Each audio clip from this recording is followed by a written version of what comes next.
Ja, vi står her på Nationalmuseet på Europaudstillingen, og vi har om verdensordnen, og vi er gruppe nummer 6.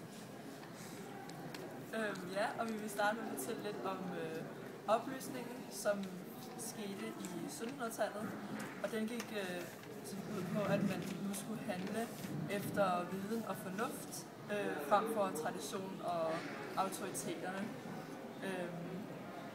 Og det var også noget med, at det var det enkelte menneske, som ikke længere er underlagt af andre, at nu er det mere sådan det frie menneske, der får genbrug. Ja, og man kan sige, det er det oplysningsfilosofien bygger på, nemlig denne her frihed, hvor man ikke længere er underlagt kirken eller autoriteter, men det betyder stadig, at mennesket skal være med til at tjene samfundet. Så skulle jeg svare på, hvilken betydning så det fik det der med kolonisering for Afrika og Amerika og Asien for Europa. Men det var det der med, at der kom flere arbejdsmarkeder, og der kom flere, der var flere, der kunne arbejde, og arbejdsmarkedet det steget, og der kom transportere flere råstoffer til Europa, og ja, der var, vi kan snakke, der var rigdom, og så det gik bare fremgang.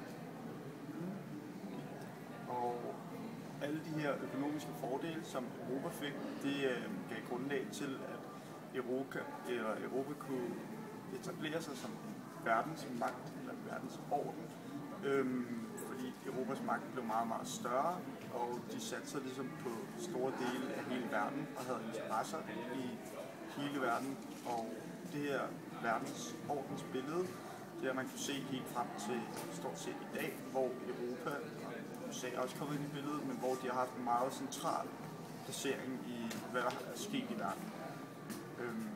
Så det er derfor, vi vil gætte på, at det her rum hedder verdensorden. Og aktuelt i dag, der er en del af det, som var vigtigt i den her periode, eller som også kan ses lidt negativt tilbage på, var, at det var meget udbredt at handle slaver. Og vi har set en video, som gør det meget aktuelt, at vi stadigvæk slaver i dag. Og det er stadig et stort problem. De fleste af slaverne er kvinder, som bliver handlet med som sexslaver. Og det betyder jo måske, at der stadigvæk er levt tilbage fra den her tid slaveri, fordi dengang var det en rigtig god forretning, og det må det jo også siges at være i dag. Så derfor så er der stadig behov for, at man bekæmper det her ting. Ja. Det?